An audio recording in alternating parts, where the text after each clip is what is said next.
Squext, everybody. Let's call it to order. Get a roll call, please, Jenna. Mike Dolson, I'm here. Tom McDonald, Here. Jennifer Finley, Jim Molitor, Carol Langford, Danielle Matt, Here. Bing Matt, James Steele Jr., Who now? Martin Charlo, Present. Len Tootie, he sent me a text, he's running late, and Lanish Trahan. Thank you, Jennifer. Start with a prayer. Vin, could you give us a prayer this morning?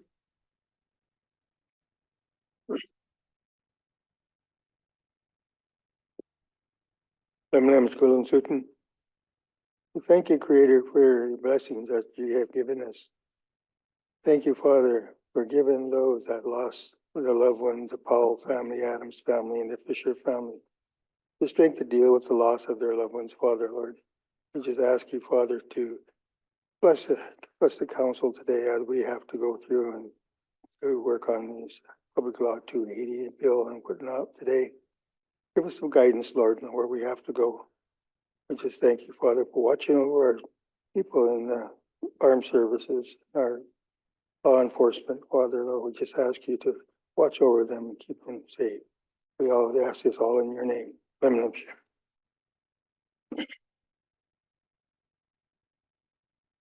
Thank you, Bing. We have minutes from last Thursday on the 21st.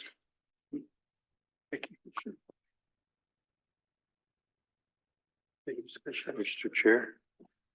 Go ahead, James. Yeah, thank you, Mr. Chairman. On the last page, the very last sentence, Len Two Teeth asked about the advertisement for the election board. I don't think it was election board. I think it was concerning enrollment, correct? That's right. Okay.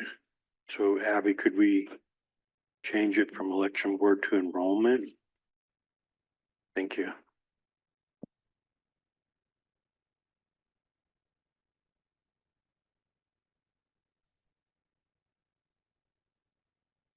And Mr. Chair, But James, just that paragraph above, James Steele Jr. agreed we should send comments and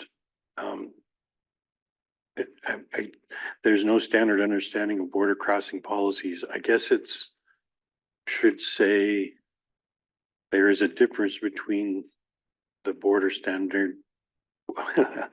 There is a difference between border crossing policies in Canada and the United States. Thank you. thank you, James.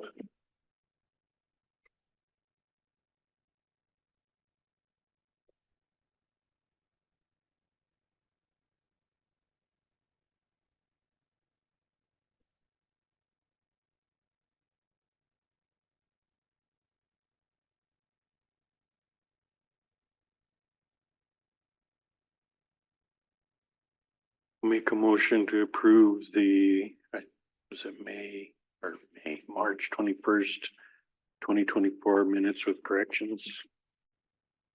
You're just going by fast enough, James. Motion by James to approve the March 21st minutes. Second by Tom. Go ahead, Martin. You're good?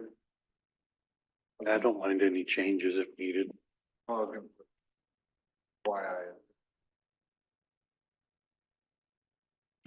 Well, all in favor? Gotta see Danielle's vote here. Oh, yeah.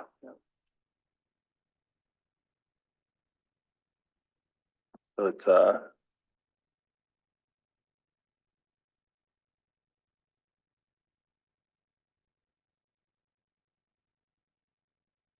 we have an agenda for today. Any additions to that agenda? Tom? And I have Martin. I just want to let you know I'm leaving about 11:15. I'll be Zoom until I get to my other appointment. 11:15. Okay. Other additions? I have two little short things. Carol? And I also have a Zoom meeting at 11, so I need to figure that out.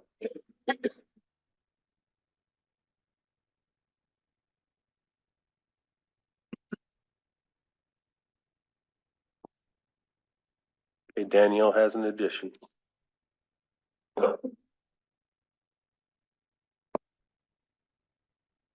Well, if there aren't any others, I would take a motion by Tom to approve the agenda for today.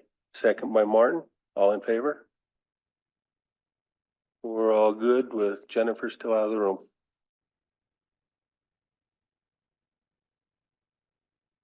So.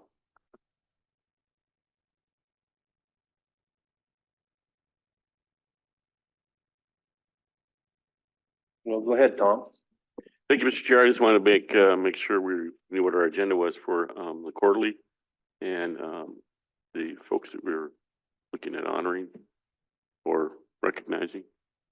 So I know we talked about, recalling the Bob Gochi's award and bringing that forward. We talked about, Charlie Morjo and recognizing his career with the tribes, and then Drew Hendrickson for his work. Shane has written up something for Drew, so I'd be honored if council would allow me to read that. And then I think Bob's has already been written, so that's already good. So just wanted to confirm that if there was anything else I didn't know. But then I had one more thing about tomorrow.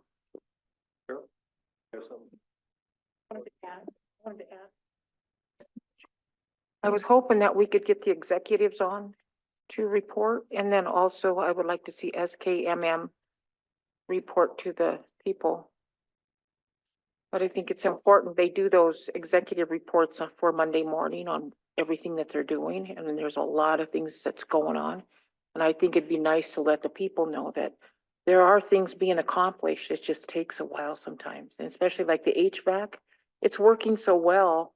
Went to the Rosary down there and it's so darn hot in that room now. I can't even sit in there, but anyway, thank you. Thank you, Carol. Go ahead, Martin. We never did bring in the Ronan wrestler, state champion wrestling team. I was hoping we could maybe do that quickly. Meant to do it and I just.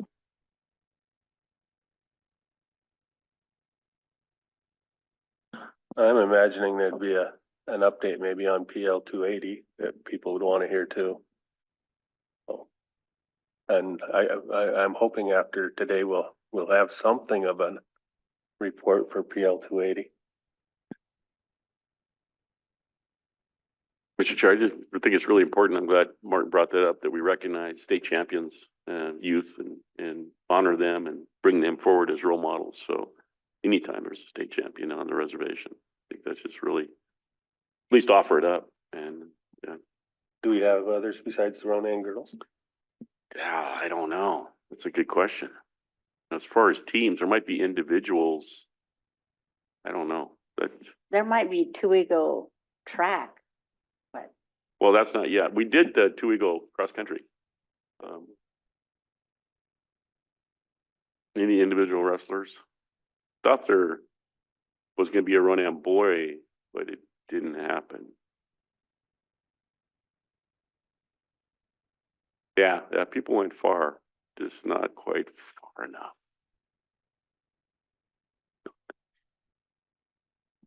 Other thoughts about quarterly? No, again, if that's okay with everyone. breakfast, Will there be bacon? Okay. breakfast. Tom, We could have lunch if there was bacon. you said you had another thing? Oh, yeah, okay. I wanted to, for the field trip tomorrow, I wanted to know, because I don't know what, Rose does for a lease there on the old other facility. I just didn't know what utilizing the water. I want to be kind of thinking about prepared to talk about that. I believe that she has a revocable permit on 2 properties over there, the bowling alley property. Her little and the plunge bathhouse. Yeah, Is that like a revocable 5-year or? I don't know the specifics, we'll have to find out. But yeah, the plan is to, anybody that wants to go look at the bathhouse tomorrow, probably about 11 to noon, somewhere in that time. Dan Depoe's supplying lunch, actually, so. And Okay. so I'm glad that Melissa's here. So if we were to think about having the $1 billion mitigation fund available to us to actually spend $1 of that on geothermal, when would that be in the calendar ahead of us? Worst case scenario, or the shortest case, best case scenario?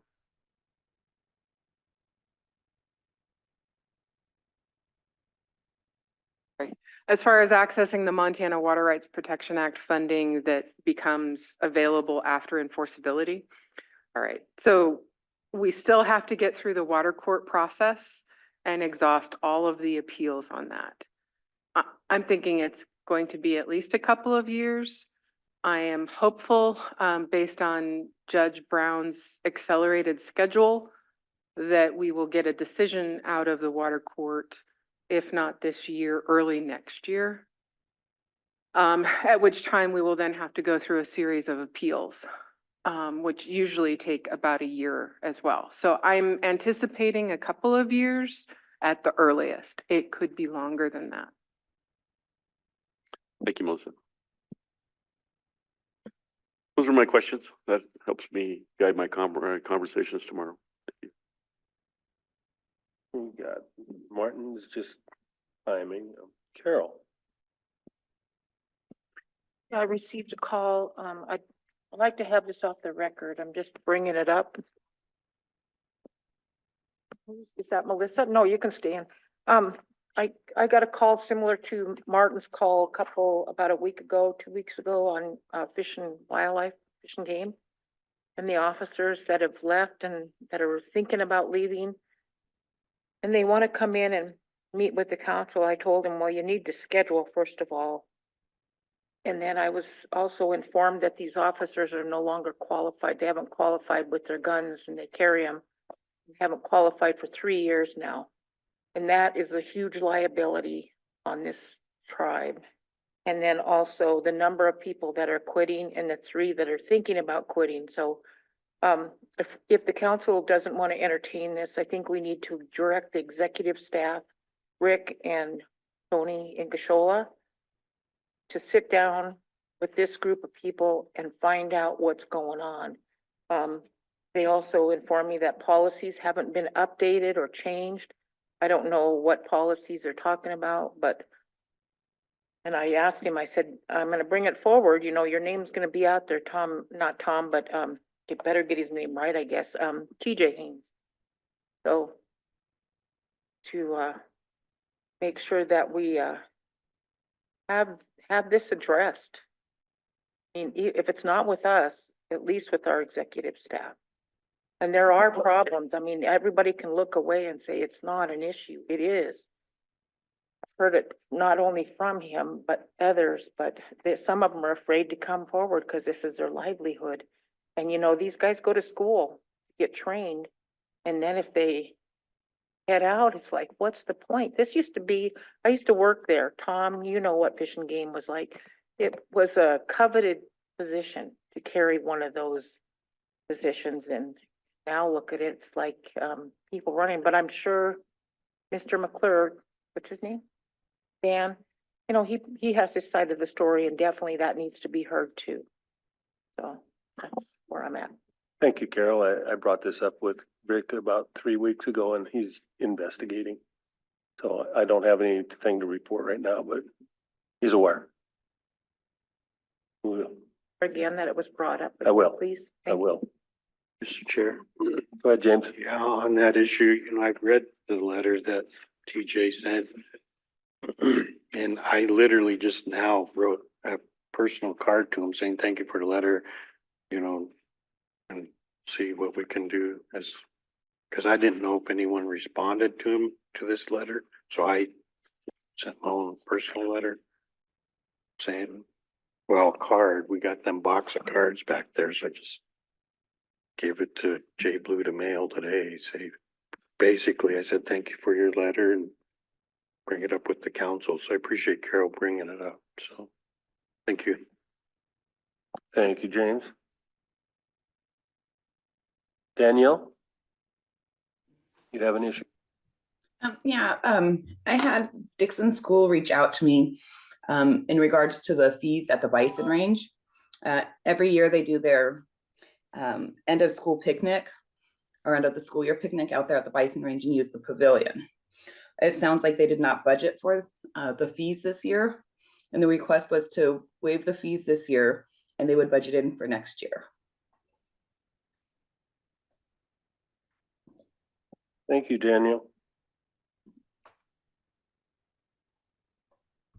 Oh, that leaves me, the two things, oh, go ahead, Jen. Is a letter approved that was in your packet for James Jr.? Yeah, Did you want it up? did everybody see that letter?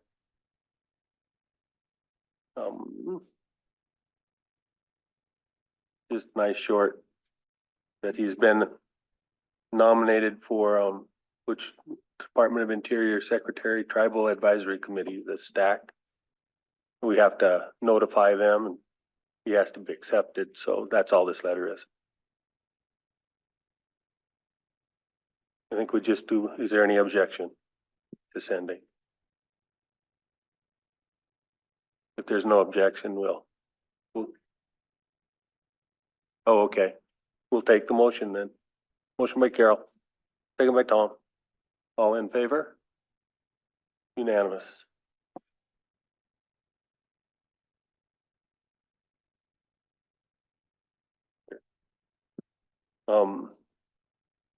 Last meeting, Len was asking for an advertisement for enrollment. We got a draft. Can you put that on?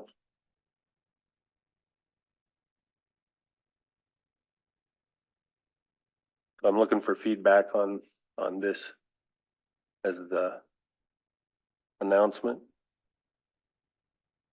I wrote part of it and Gwen wrote part of it.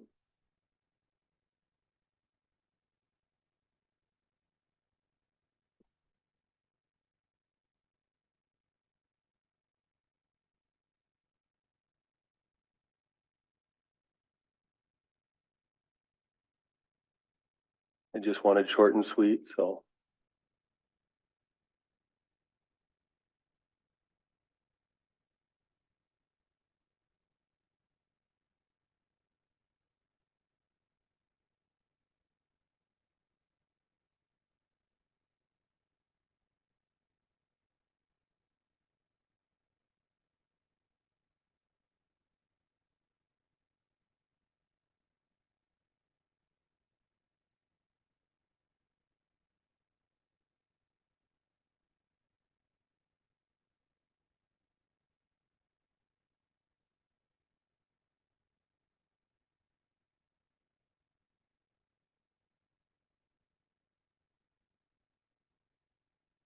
Healthcare. Well, could be a positive impact. Exactly. And so that's something that we need to look at. They're already on.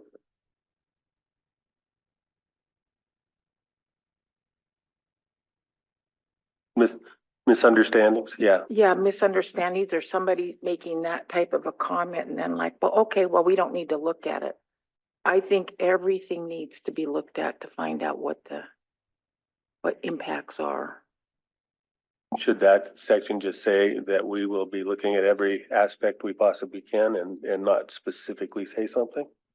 I think so. I think the word impact has a negative to it. So. Yeah, we don't want the So word. you could just say all aspects, yeah, that would be better.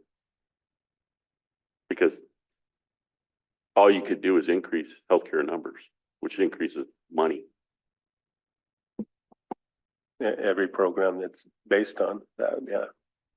But Jen, Yeah, I just see several misused commas. And I don't want to be the copy editor, but you need someone to copy edit this for comma use. There's just several misplaced commas in here. And then in the first sentence, it says tribal member doesn't need to be capitalized. I mean, I could go through it with the red pen, but I don't want to. So you just need someone to do that for you. It is a draft. Saying. Just saying. Need some comma help. It bugs me. Go ahead, Mark. Anything toward substance. And yes, we will definitely have it proofread. I really like Totally. your guys' minutes no matter what. Nothing will leave without proofreading. Other thoughts about the main body? Otherwise, pretty good. I'm also thinking this might be a topic that we have at the quarterly. So. Set? Gonna be a long quarterly Oh, we'll show it to them at the end. of dinner too. Breakfast, lunch, and dinner. The quarterly agenda? Yeah, we should.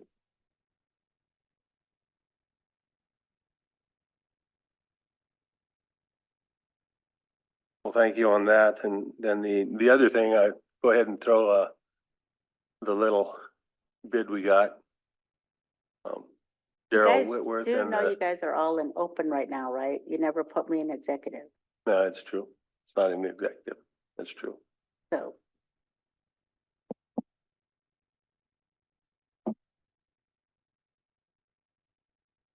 For the bid, I will. For what we just did, I'm not worried about that.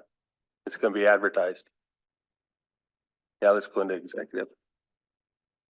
Out of regular into executive.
Good morning. Morning.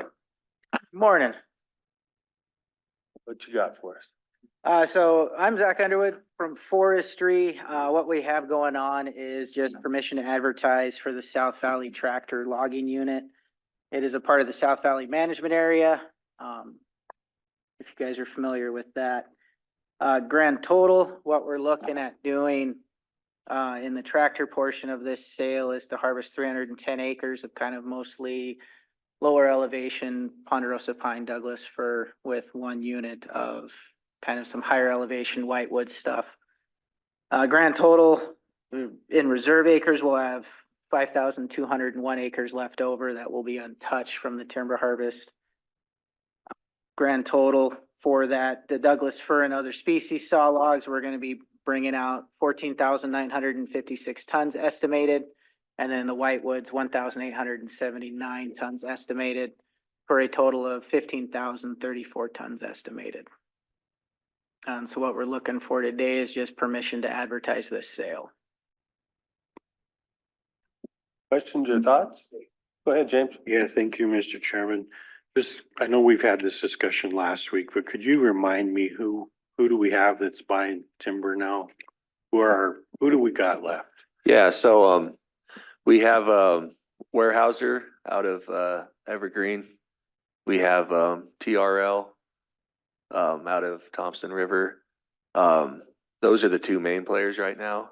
As we start to move further south in the reservation, possibly the Deer Lodge Mill, Sun Mountain. And then there's some smaller mills that will take a little bit here and there.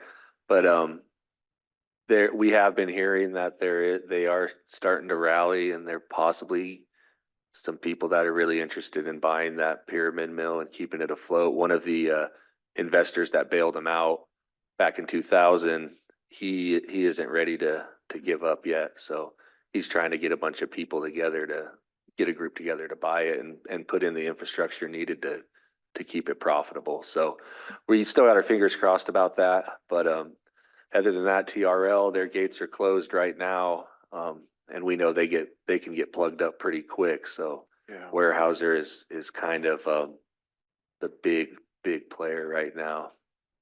Follow up, Mr. Chair. Go ahead, James. Yeah, it seemed like in that pyramid, that's got so many more aspects than just the business, the Yeah. homes and the Mhm.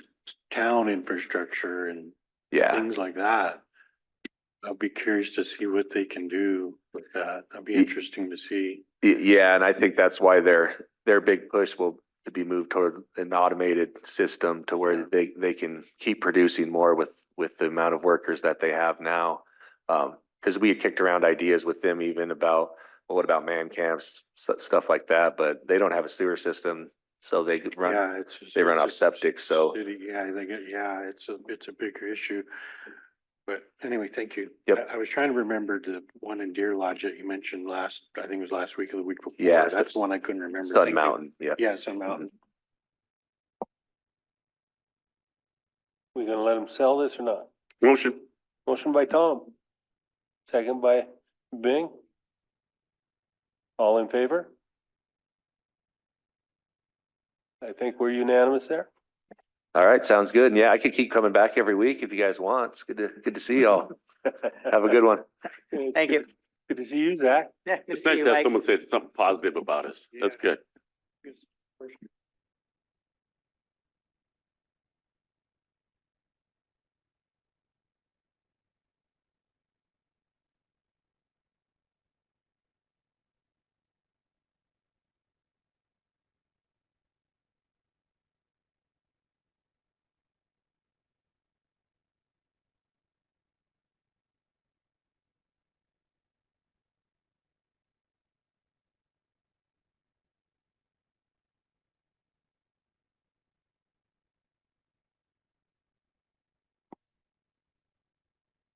Come on up.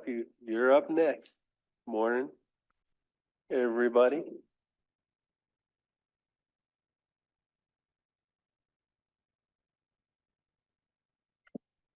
So we just wanted to check in with you about the mitigation site at Jocko Springs that I think you've approved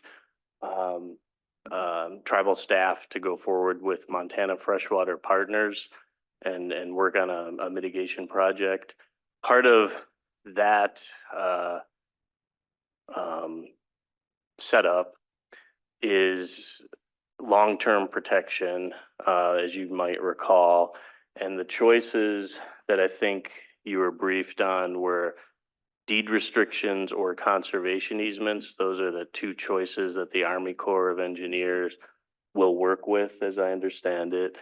And so we had a discussion with Montana Freshwater Partners, and I looked at sample deed restrictions that they have used with the Army Corps.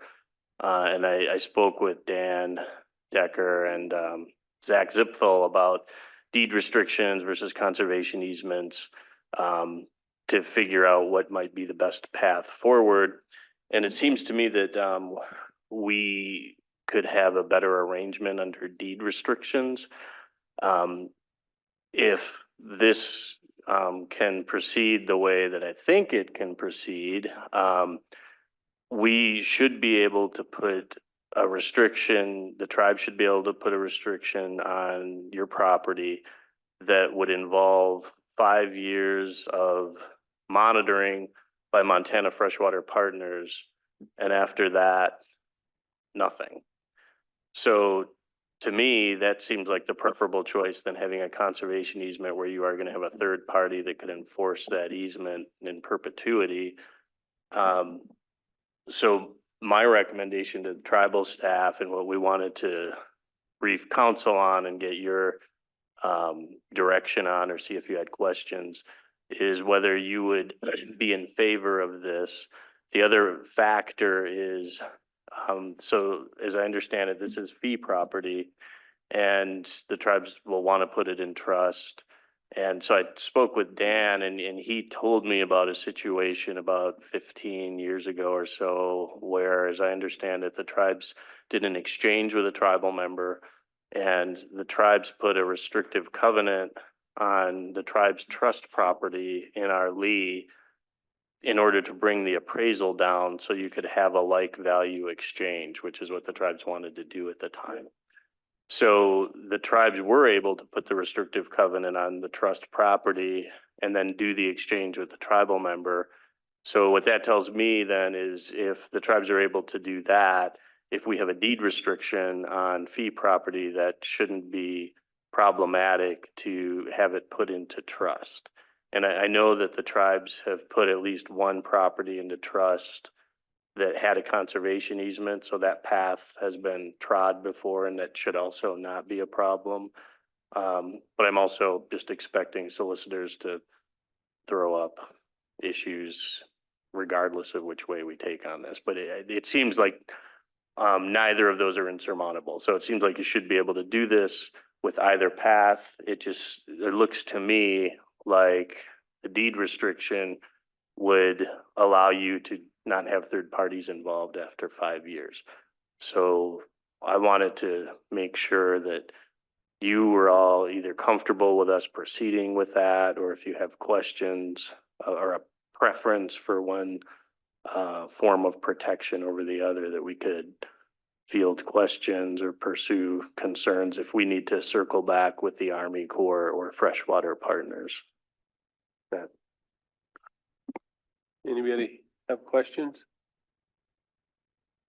I guess the only question that I have, Brian, is you say after 5 years, Montana Freshwater Partners would probably not be watching the deed, but could any other third party watch the deed after that?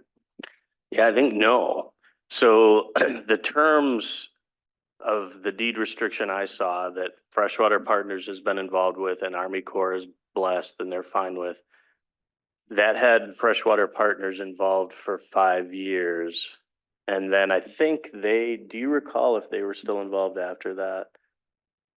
I think they may have been, or there was somebody involved after that, but in this situation, it's clear that Freshwater Partners is just in for 5 years, correct?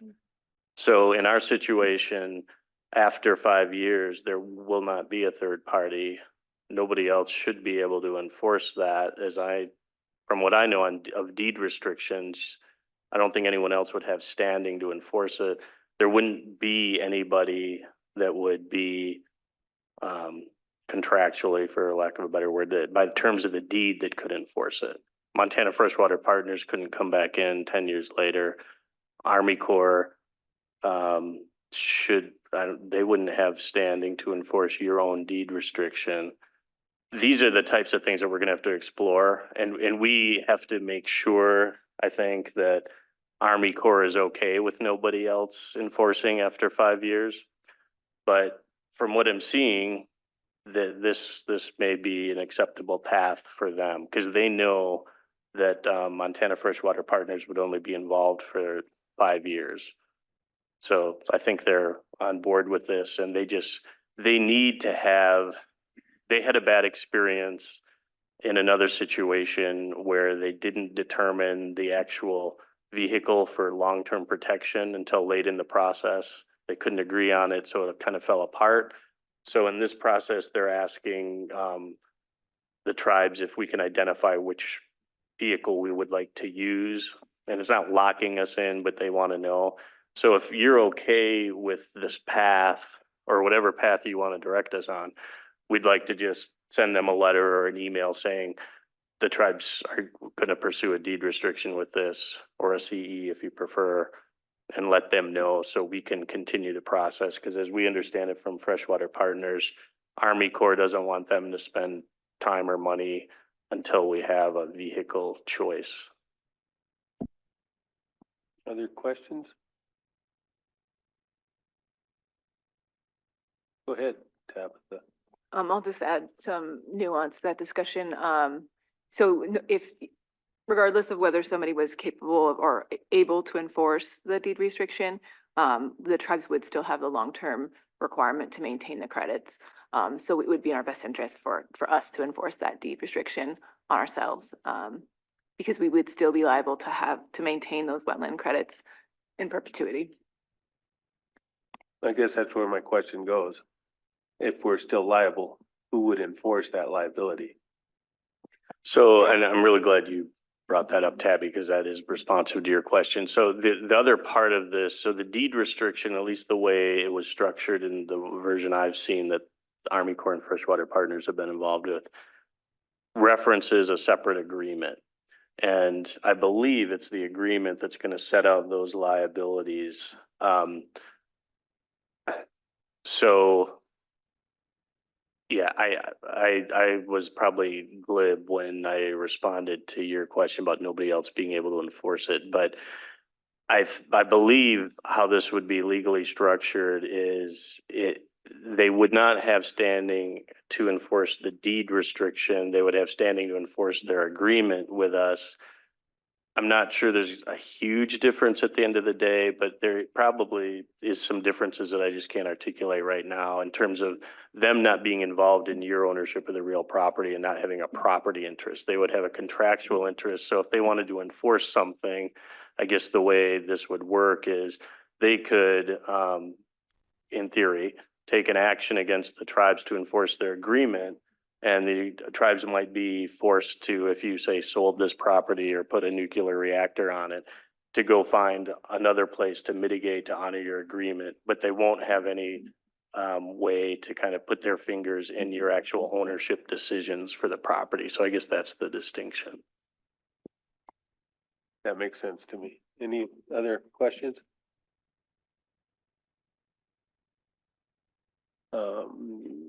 So the recommendation from legal is to go with a deed restriction. Any objection to that? Pursuing that? Don't see any objection. Tom, go ahead. Just a reminder for council, it's been over 8 years since we moved a property into trust status. So I just want to make sure everybody is reminded of that fact. So,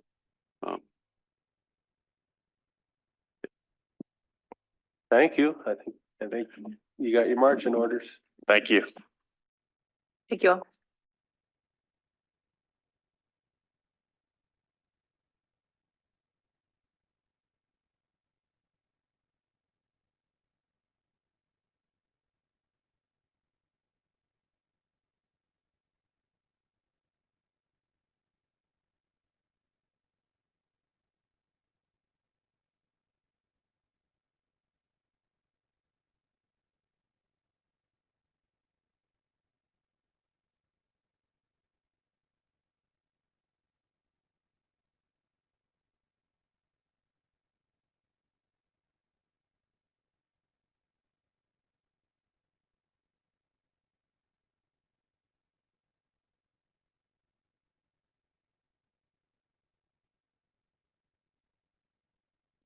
Good morning, come on up. Yes, yes, come on up. And, to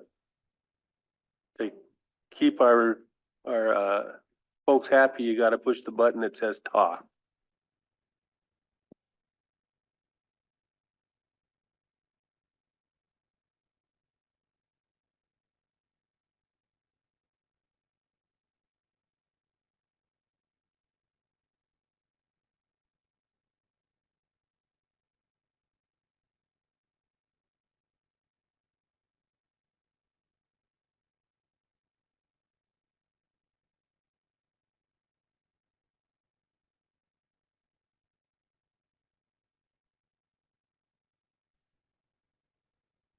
Welcome, Flathead Lakers.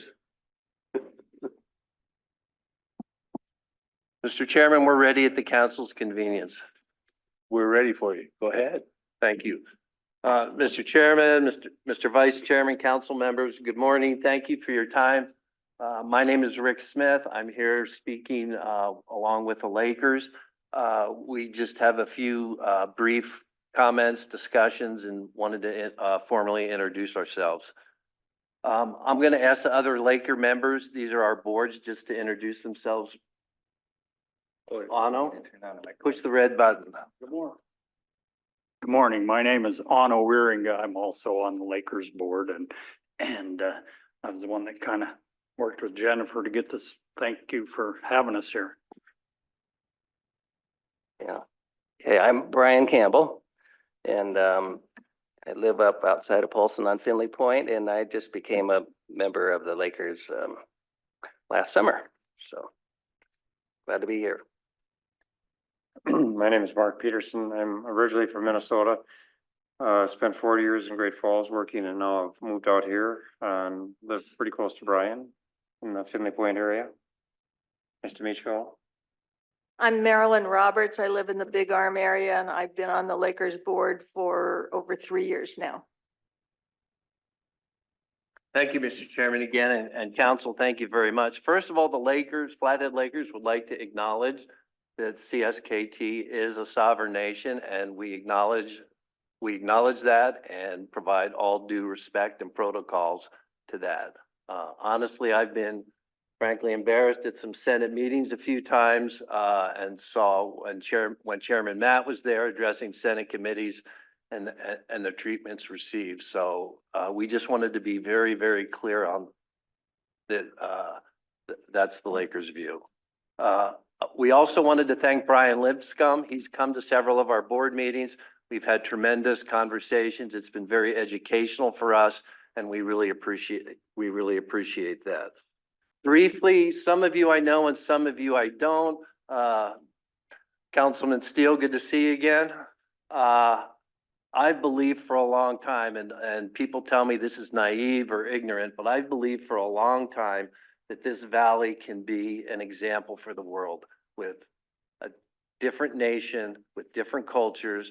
And my gosh, if we can't learn to get along and cooperate in a little tiny valley that's really a speck when you look at the whole world, how do we expect the rest of the world to get along? And I'm committed to that, and I know it might seem unrealistic, but I believe it's impossible. Mr. Chairman, I also believe that when we have disagreements, which will happen, they should be civil and polite and courteous. I don't believe in negotiating through letters or columns in the newspaper. It just simply makes no sense. So I wanted to get that out also. I'd also like to add that I do have some experience with Kerr Dam. I was doing a lot of Trout Unlimited work when Montana Power was issued its was in its relicensing process. And Trout Unlimited was granted intervention status. So I do not have the understanding that Brian Lipscomb does, who really knows it. But I understand the complexities of the Columbia drainage, and we're in the headwaters, and there are fisheries, there are barge traffic, there are flooding issues that all have to be considered. As an aside, I would add, I think sometimes in Montana we get shortchanged. You know, the politics are Oregon, Washington, Idaho seem to have a lot more juice than Montana does in DC. So I think sometimes we don't have the strength that I think we deserve and should have. One of my concerns over lake levels, or one, is that the anti-compact group has used this very, very effectively to get what I call the reasonable people that live on the lake, the smart people, convinced that, I'll just be blunt here, and I say this respectfully, it's all the Indians' fault. And I've been to one of their presentations.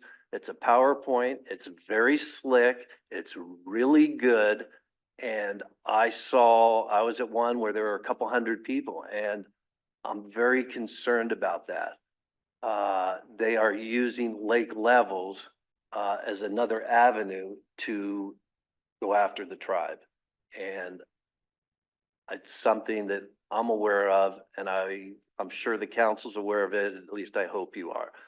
I'm very pleased to see that you've hired a director of communications. I think communication is critical. I love messaging, and I think it's critical that EKI and the council and the tribe deliver their message consistently to the community. And while the message has gotten out, I think it could be done on a more of a continual basis that's easy for people to find. We're not here today to discuss debate discharges, in charges, snowpacks, all that stuff. We're here to introduce ourselves and say that the Lakers, and frankly, we've had some very spirited board meetings, and maybe we could even say some of them are heated about what are we going to do about this. And the position that the Lakers have right now is we want to be a source of information, of accurate information. And we look forward to working with EKI, the council, Rob McDonald, to get accurate information and help to distribute that. Again, I'm concerned that the anti-compactors have already gotten ahead of the curve on this, and we're going to have to catch up to them, but I believe we can.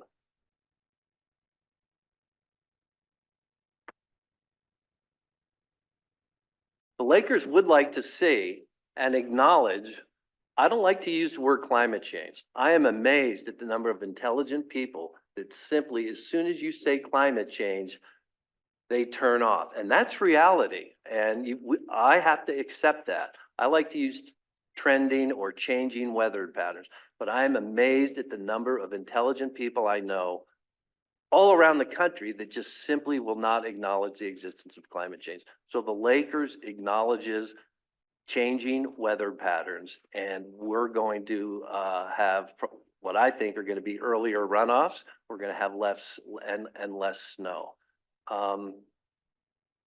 Having said that, the Lakers would like to work with EKI and the council on ways that we can keep the lake as full as possible. It does have huge and significant impacts to our community.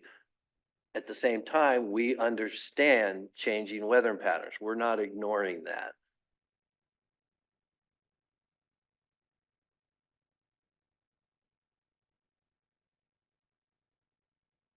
I see some notes here right in front of me that I don't know who wrote that. Yeah. Oh, Brian. Brian wrote, oh, is that your letter? Okay. Yeah. Okay. Maybe I don't want to admit that. What do you think?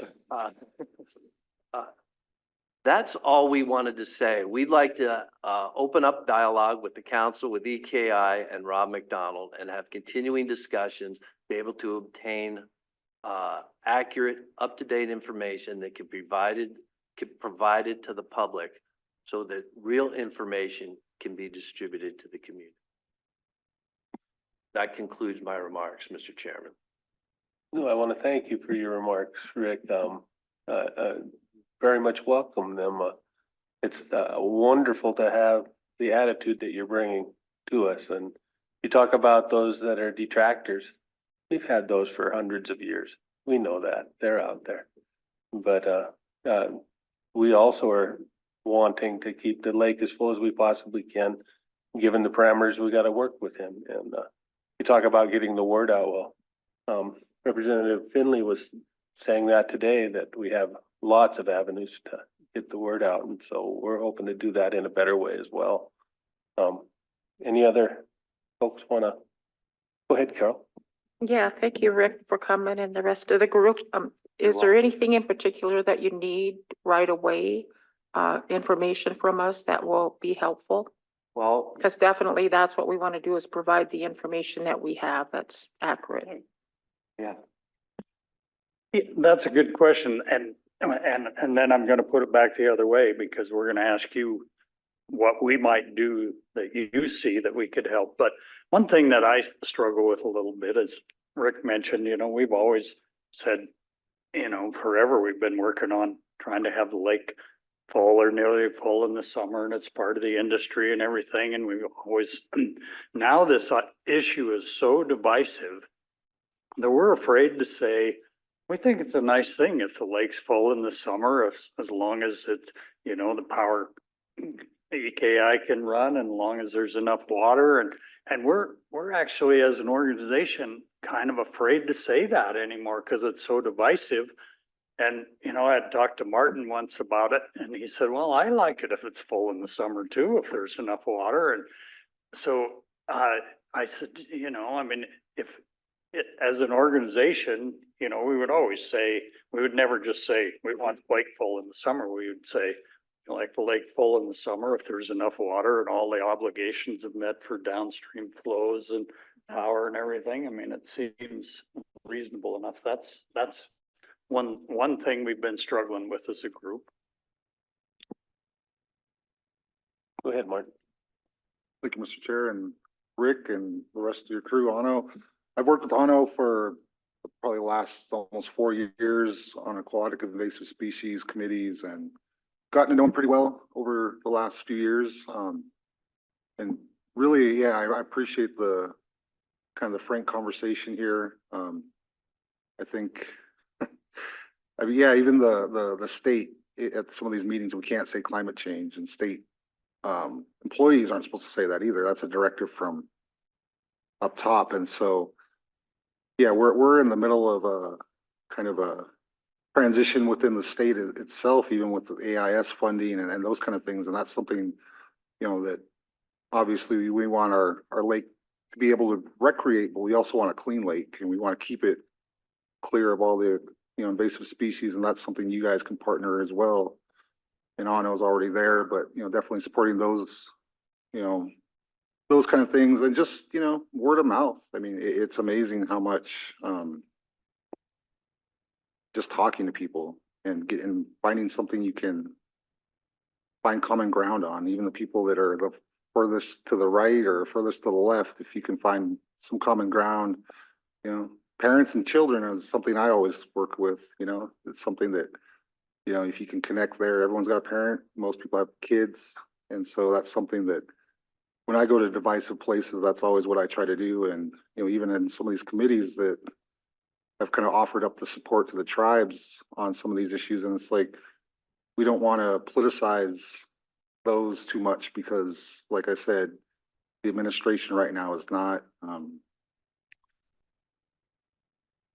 we're still in open, is not really hearing the idea of climate change. And that is something that is scary. And we see it here. You look at the missions during the summertime, and they used to have glaciers on them. And that doesn't, we're lucky if there's anything left up in there. So definitely appreciate the support. I think that's something that, and collaboratively, we could definitely use some behind the scenes, going to the meetings and bringing a breath of sanity, I think is helpful. So Rick, I appreciate you going to those meetings, and yeah, I've known you for quite a while as well. So definitely appreciate the help. So thank you. Thank you. Councilman Langford, what we would hope is that we can continue to have open dialogue with Rob. Brian's got great data that we can help distribute that data throughout the community, because people can be kind of lazy and they don't want to dig into things. I would like to see the information, and Rob McDonald just showed me a chart of inflows and discharges. That should, that chart is easy to read and you can't look at it and can't really argue with it. We would like to be a part of discussions of how to get that information out to the community at large. And is there an avenue to keep the lake fuller? We don't know that there is, but we would like to be a part of those discussions. I think we need to talk to Mother Nature about that, but I want to say how long I've known you, Anno. Said Glacier Raft Company when I used to ride on the raft, and Rick, I've known you for, seems like forever, but I want to say, I think what would be important for us to also be participants in these public meetings that happen. I mean, it's hard to say something that's not true when you're sitting in front of a group full of people that know what is the truth. So I think just to let us know and invite us or let us know. I don't mind going, even if it's a negative meeting. I'll go and participate and sit and listen and try to be respectful, of course. And so I think that's important too, to let them know that, we're not afraid. I mean, it's Mother Nature that allows this to happen, and it is what it is, and we need to live with it. So thank you.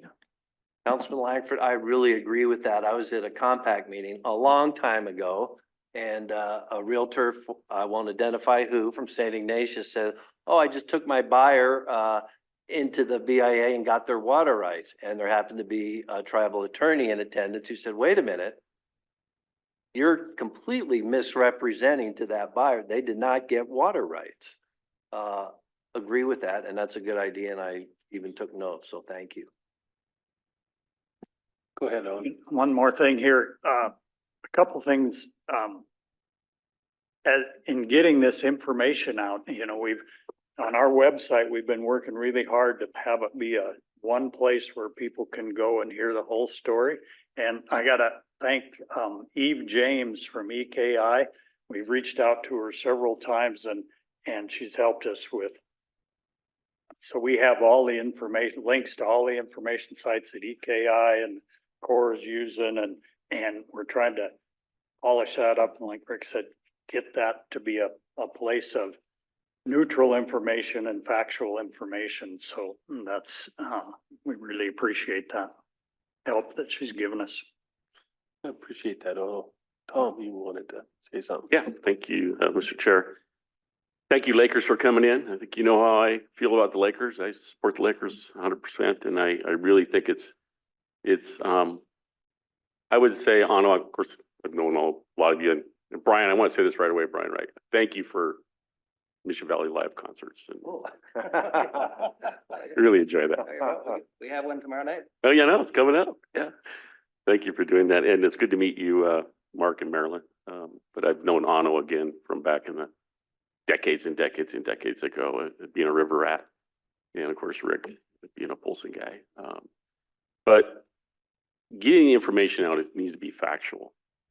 And I don't think it's necessary. I would appreciate it not being neutral. If you know what right is right and what wrong is wrong, you need to be giving out the good information and taking a stand, really. I mean, as long as it's factual, and that's really what we need, because the future is really bleak if people don't believe in change to reduce our carbon footprint.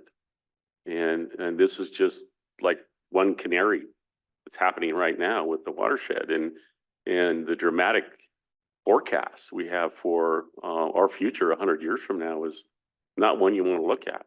And where there's no snowpack, that's kind of the scenario. So I just would really appreciate that you would be able to be that entity that gets the facts out.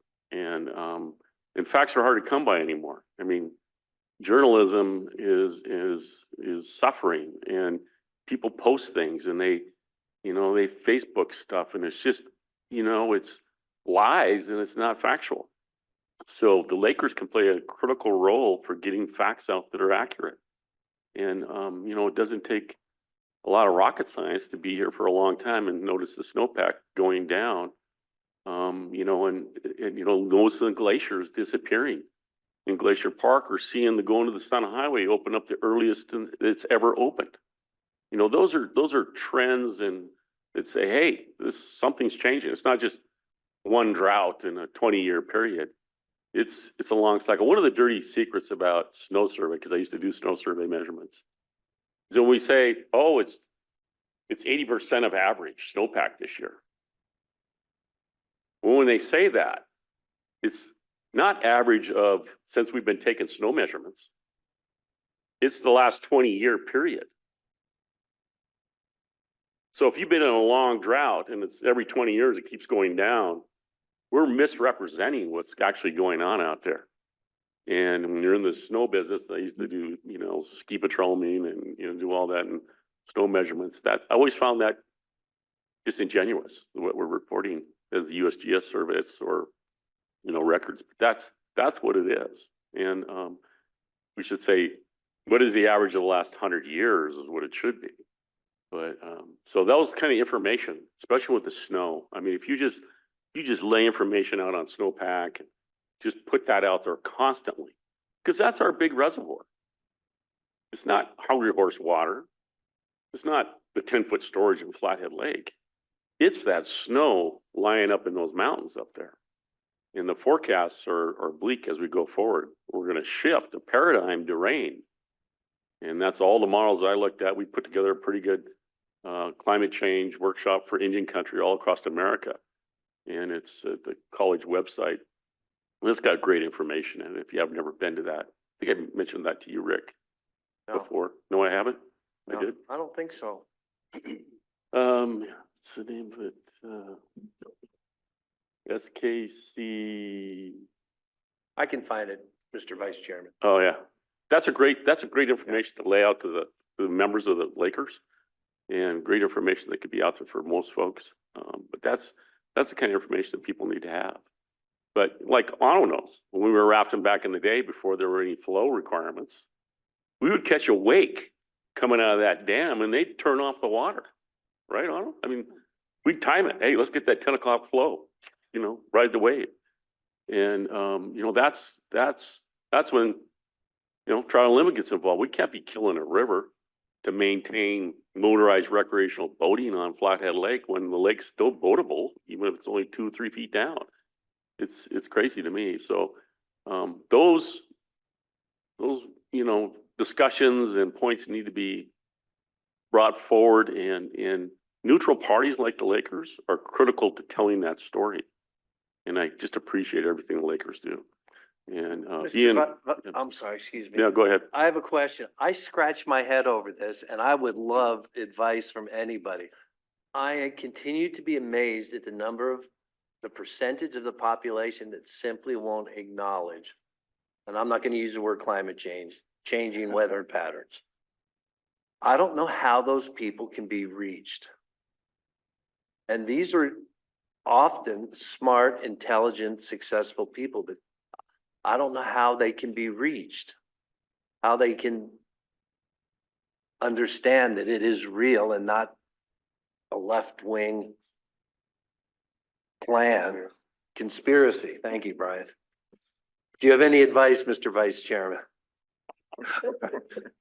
Well, I don't know where they went to school, and I don't know if I'd call them smart. I don't think I'd insult smart people that way. But yeah, some people get stuck in a paradigm and just close the shutters. They just do that, and that's unfortunate. They get caught up in other positions that the political party that they might be just really, or some political entity or some constitutional thing that they're on just biases them to any other issues, if that's what the issue of this group is going towards. But it's just saturating them with information is about the only thing you can do. That's what you have to do. I mean, it's educate. And eventually they might see the light might trigger. The light goes on. It's like understanding algebra or something like that. It may take time, repetition. Sometimes you have to tell someone 10 times before they get it. Maybe that smart person has only been told 6 times. I don't know what their limitations are, their learning disability is, but it's got to be fixable. Thank you, Mr. Vice Chairman. If they don't want to know, you're not gonna fix it. And when they don't hear what they want to hear, they usually change whatever they're hearing into what they want to hear. So I've seen way too much of that. Thank you, Mr. Chairman. Go ahead, James. Thank you, Mr. Chairman. Thank you, lady and gentlemen, for coming. You know, it seems like in all of these different battles the tribes have had, and it ends up to be a battle. It starts off with on the street, folks will say the tribe's this, the tribe's that. And the inference being in a negative connotation, like the tribes are out to do something bad to somebody. And it's almost said with an intent that those Indians, we'll just say it, those tribes, those Indians, let's define who the tribes are. The Salish, Pend Oreille, and Kalispel, or Kootenai people. It's these gentlemen.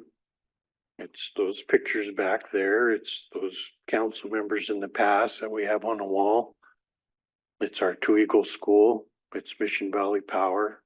It's the college across the street. It's our elders that are beating and doing cultural activities. It's in Kusum down in Arlee that's trying to perpetuate the Salish language. It's Salish Kootenai Housing Authority. It's Tribal Law and Order. It's the judges. It's the fish and game officers. It's the shoreline protection. It's the little grandmas that are taking care of their grandkids that are going to shop at Walmart. That's who the tribes are. It's not this, I've heard it so many times, and we've all heard it, every one of us, the tribes, and then it's always with that negative connotation, the tribes are out to get you. And that's absolutely the furthest thing from the truth. The tribes have demonstrated one of the first tribes in the nation to adopt Class 1 air quality standards, along with the Northern Cheyenne. Water quality standards. The land the tribe's buying up is usually, it's all of these waterways. And why? Because we're concerned about the quality of the water, the fish and wildlife, the animal crossings that we see up and down the road. That is not just because Montana, you know, if I was talking to a person, an environmental person, they were good intention. Oh, isn't it a great thing that Montana I said, no, let me correct you. The Montana Department of Transportation would not have come up with this idea, and they were actually fighting it. It was the tribes who said, we need to have these animal crossings, and we need to make sure the animals have a safe place to cross and the people have a safe path on the highways. You know, so the reason I bring this up, because I was visiting with someone down in Missoula, and they were talking about being a meeting up here and hearing, well, the tribes, and it's always a negative connotation usually. So I appreciate the spirit you all have come in a positive manner, because we hear the negative all the time. The tribes are out to get you. They're out to buy all the property on the reservation. Well, obviously that is one of our goals. It used to be all of our land in 1910. It wasn't the tribes that decided to open it up for settlement. That was beyond we didn't ask for that to happen. It did. So in spite of that, we do our best to work with our community partners. Lake County, on the other hand, has been a pain in the butt, to be honest. No way. And, you know, that might be something you can help us with. You know, if there's ways to, you know, and I've seen different ones of them on the street and talked to them. And I tell them, just as they were in here a number of years ago, and I told them the same thing. Come on, guys, we can work together. You don't have to be one hand want to talk to us and then the other hand slapping us in the head. So on one hand, they want to talk to us about Public Law 280. On the other hand, they're hitting us in the head with a letter to the FERC saying, oh, it doesn't matter that you complied with the license of the FERC. We want to talk to you about public safety. Okay, come on, guys. That's not a letter that's going to cause any friendly, warm, fuzzy feelings. And I agree with you. I think, you know, I feel like from high school till now, growing up in Arlee and St. Ignatius, we're always having to explain who we are as Indian people. We always, it's every day we wake up, we have to explain to somebody who Indians are. Well, no, they don't all speak the same language. No, they don't all have the same culture. But I appreciate you all's spirit that you come to us, because that's absolutely the tribes. For years, hundreds of years. I mean, to the degree that when our cousins and Nespers were coming across running from the army, we told them you have to go around. And because we wanted to make sure we stayed friends with the federal government. Well, we know how that worked out.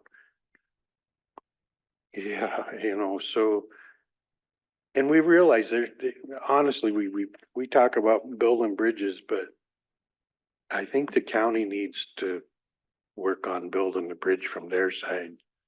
I think the tribes have made that effort and done to say, hey, we used to sit down and have breakfast with the county commissioners all the time, lunch, and talk to them about things. I'd call Patty Tressler out once in a while. But it's our community, and I appreciate you, Rick, saying, you know, we can figure this out.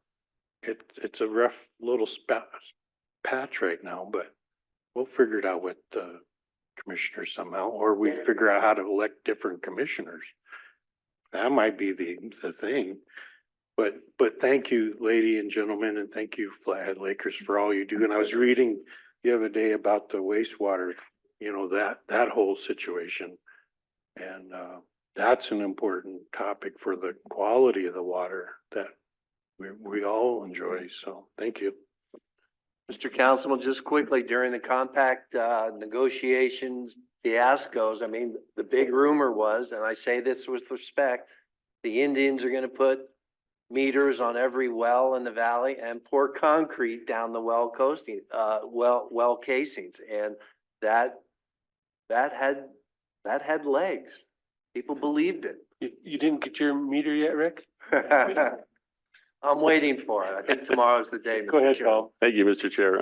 I just want to again thank you for so many things. So James talked about it, you know, the water quality, all the work that you do, the helping keep AIS, you know, quaggas, eagle mussels out of the lake, and just great partnerships. But again, I think Carol mentioned this, our goal is to try to do the best we can, you know, make sure we have our minimum in-stream flows down below and keep the lake as full as we possibly can. We own 5 marinas. No other entity does that. I don't think people know that. You know, we have more boat slips than anybody else. You know, so it's, you know, we know the economic hardships that we have tons of tribal members that have homes around the Flathead Lake. But, you know, people kind of tend to forget what that full pool, how it's changed Flathead Lake from a natural lake. I don't even know the number of acres of eroded landscape around the lake, but it's massive from the full pool erosion, the wave action erosion. It's changed a lot of the ecology of Flathead Lake. So, you know, it could be argued, and we have argued it successfully, to try to reduce the wave impacts in the fall when it's really windy, to reduce the lake a little bit more. So we're not having to armor the lake shore frontage. Because when you armor that lake, it's not functioning ecology the way it should. So people building retaining walls and dumping riprap to protect their land is not the way to treat that water body, not the way to treat this beautiful lake that you can see from the moon. You know, not to treat this headwaters of the Columbia. It should be that we treat it as a natural lake as best we can, and the ecology of it as a natural water body. We know that we've artificially changed it by tapping into that top 10 feet of storage.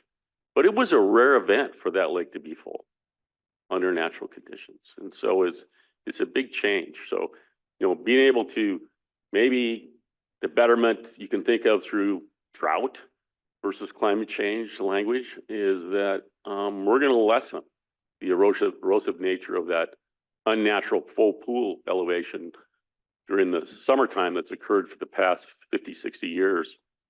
and restore it a little bit better to a better condition. So those are things that, Flag Lakers can help us with. How can we, that's a water quality issue. That's a fish habitat issue. That's an issue about how to manage this water body in the future and do restoration to it. So, thank you. Go ahead, Brian. And then Jen. Brian was looking to say something. You were first. Okay, thank you, Mr. Chair. Thank you, Mr. Chair. It's really a honor and a pleasure to be here. And those were really good heartfelt words from Chairman Steele. It's nice to hear that once a year at least.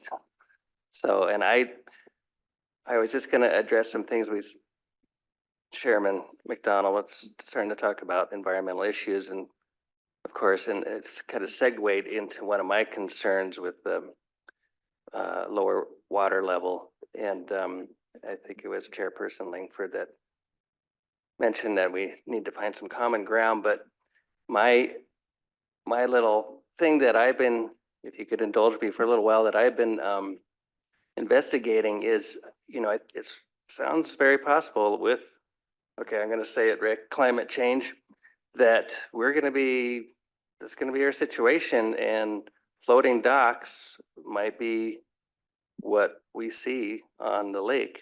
And the one thing that has me concerned, and let me back up a second, because the one thing that I always boast about with what the tribe does as the Shoreline Protection Agency, I think it's fantastic, and it's too bad it doesn't. Your policies don't hold for the whole lake. But, and one of the stipulations for building a dock is you can't use treated materials, and you can't even stain your boards, which makes perfect sense. It's great. That just contaminates the water. So the one thing I'm concerned about with floating docks is they use this plastic. It's called EPS, expandable polystyrene floats. And they're actually starting to ban polystyrene in a lot of states. Washington has just started banning it this year. But the floats, the cheap floats that aren't enclosed in a hard cover plastic, it's like that polystyrene they use for building blocks or insulations, and it's a horrible contaminant for microplastics.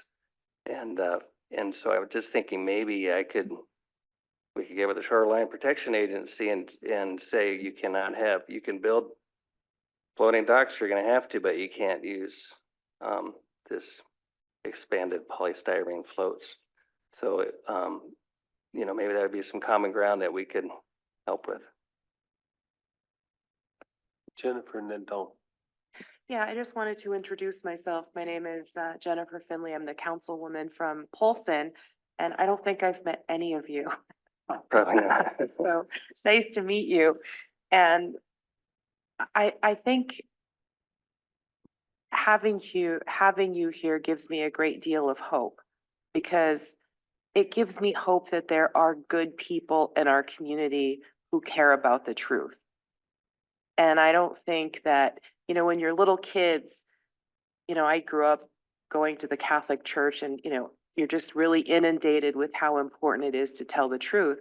But then when you become an adult, you realize that the world doesn't work that way, that more often than not, the people who are telling the truth are the ones who are persecuted, that you are going to be punished for telling the truth most of the time.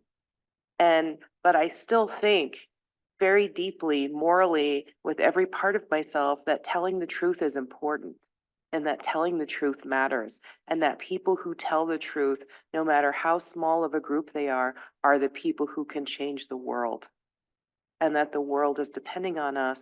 And that one of the reasons for telling the truth is that other people who see the truth know that they're not crazy in the midst of crazy people who are lying and trying to gaslight you for their own needs. And so I don't think that, once someone gets to a certain age, that no amount of truth is going to educate the cruelty that's in their heart, that's there for other reasons that we'll never know.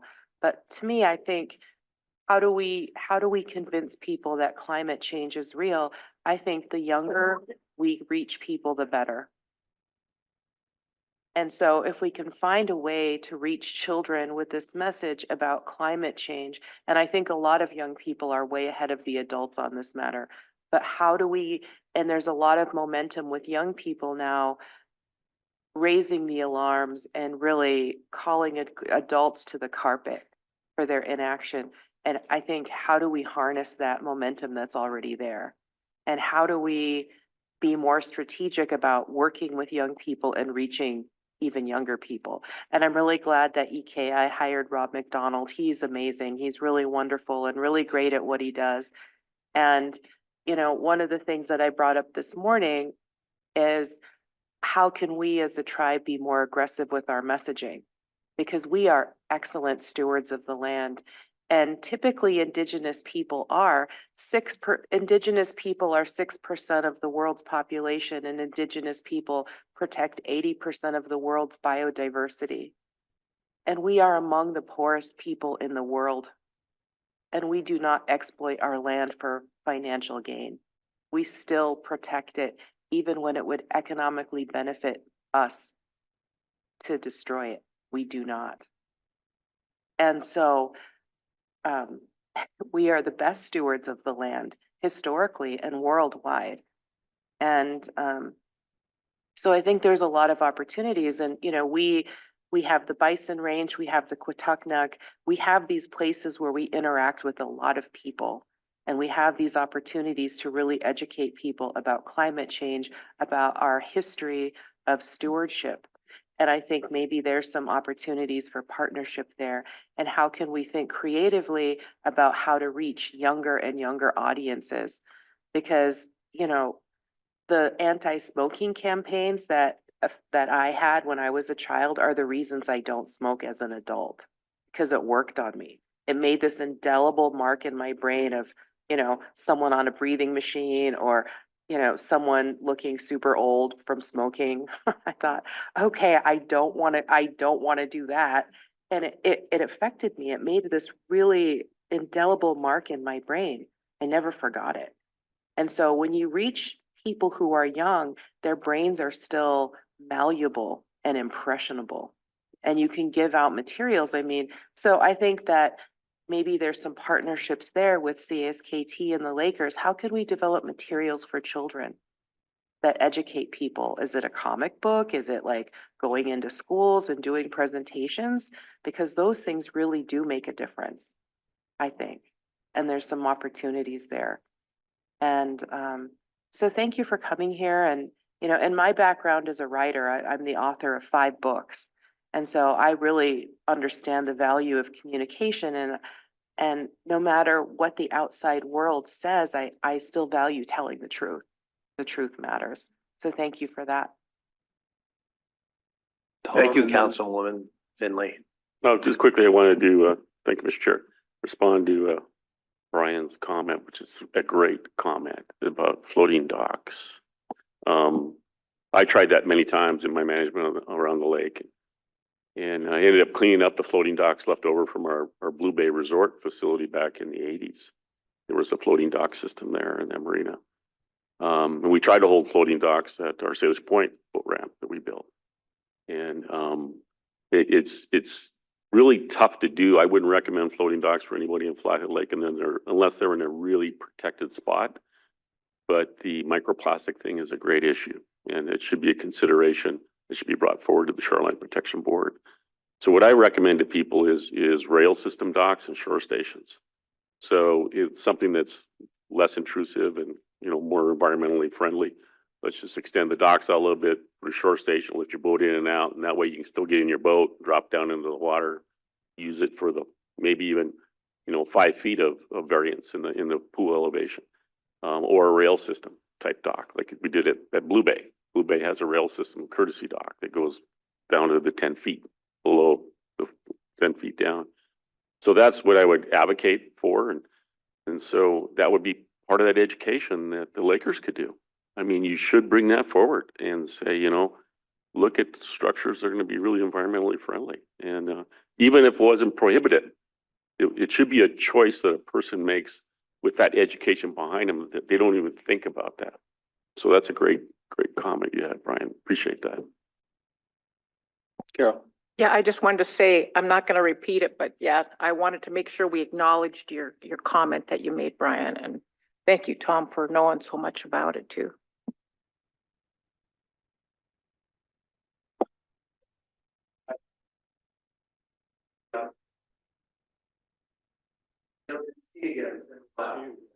Welcome back.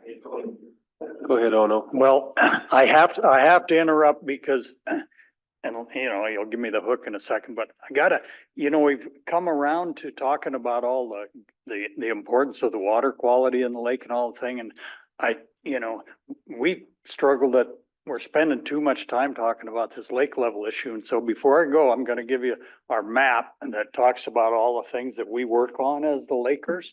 And Martin and I are both on the Western Montana Conservation Commission. And you need some acknowledgement and thanks for some of the great things you do, like your huge support of the AIS program and running the Valley and Thompson Falls Station all on your own. And, you know, with a little education help from FWP, you know, and you got Katie Finley and Whisper Means working on that and the Flowering Rush program that Virgil Dupuis is working on. And now we're both, the Lakers and CSKT are working on this new swimmer's itch wash station thing and got some money and that's gonna be a good thing. And the recent money you got for this grant to work on septic problems, because through Western Montana Conservation Commission, septic problems are the biggest water quality problem we have. And so between what we did with Flathead Basin Commission, what you're doing, you know, and then the only black hole in there is going to be Lake County, getting them to come up to speed. But you need thanks for that. So thank you very much. Well, thank you. And I did wonder if Rob wanted to say anything.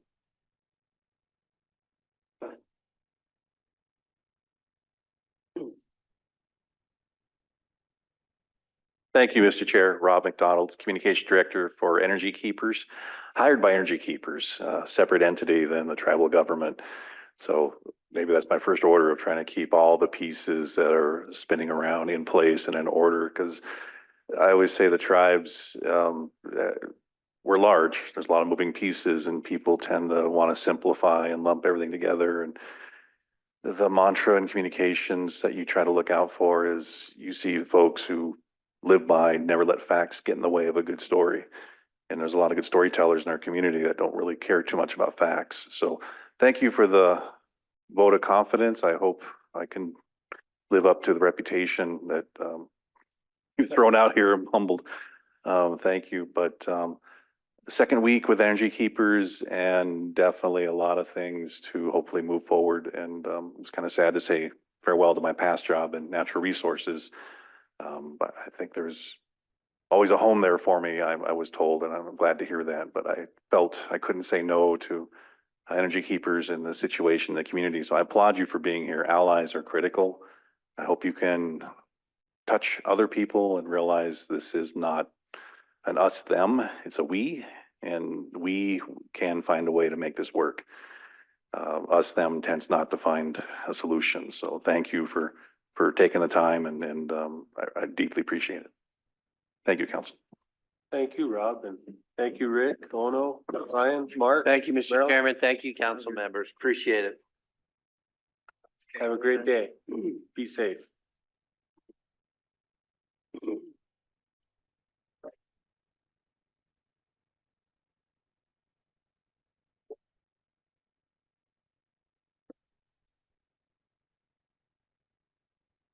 Major.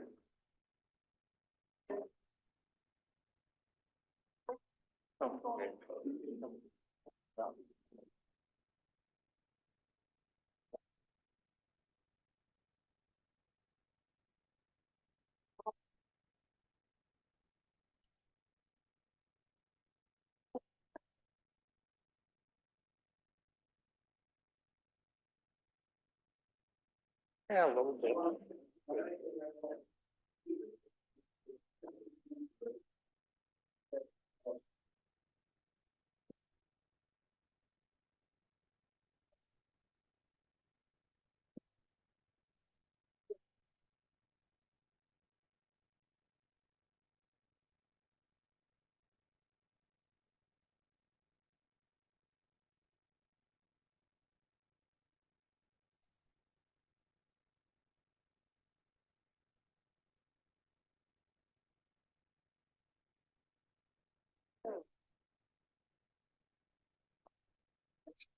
Yeah, thanks for the keep. We were kind of disjointed. Yeah. Well, we got it done. Oh, we got it done.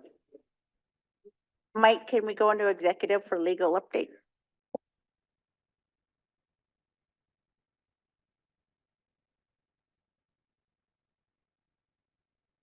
Of executive back into regular. And, to entertain a motion to extend the negotiations. Motion by Tom.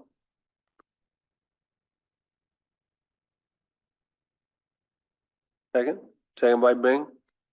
All in favor? That's unanimous. Thank you, Mike. Thank you, Mr. Chair. Thank you, Council. We will be in soon to give you a fuller update and question and answer session on the basic agreement that we have negotiated and preliminarily have agreement on pending your approval. So I'm not sure when we'll do that, but that'll probably take some time to go through. Actually, there's not depending on the questions and things, it could go quicker, but yeah, that's another task we got to get accomplished and push forward. But thanks for the patience during this time. We started this in, I think, October and didn't anticipate being this far in. But this was complicated by the issue with the supervisor. So here we are, still diligently plugging ahead, and I think we're in a good spot. Tom has a question. Not a question, just a comment. Mike and Shane, I want to just applaud you for your effort here to reverse this, and it's got to be a very difficult task. And so your due diligence on it doesn't go unnoticed, at least by me, and really appreciate your hard work. Thank you. Thank you, Mr. Vice Chair. We appreciate that. It's, we're the bad guys a lot in this scenario, and unfortunately, some of the employees at Mission Valley Power might not have a favorable opinion of us anymore, but that comes with the territory, so we'll deal with it. Yeah, I appreciate that as well. Thank you. Well, thank you. This the Public Law 280. Yeah, we'd like to go back to the executive for that, Mr. Chairman. Obviously, then I'm not sure if council wants to take a break for a bit, and while Lindsay can wrap up or round up the folks that come over. So Yeah, we'll take a break and get set up for lunch. It looks like it's walking in. We're talking, and I was just wondering, will there be action items in Public Law 280 or?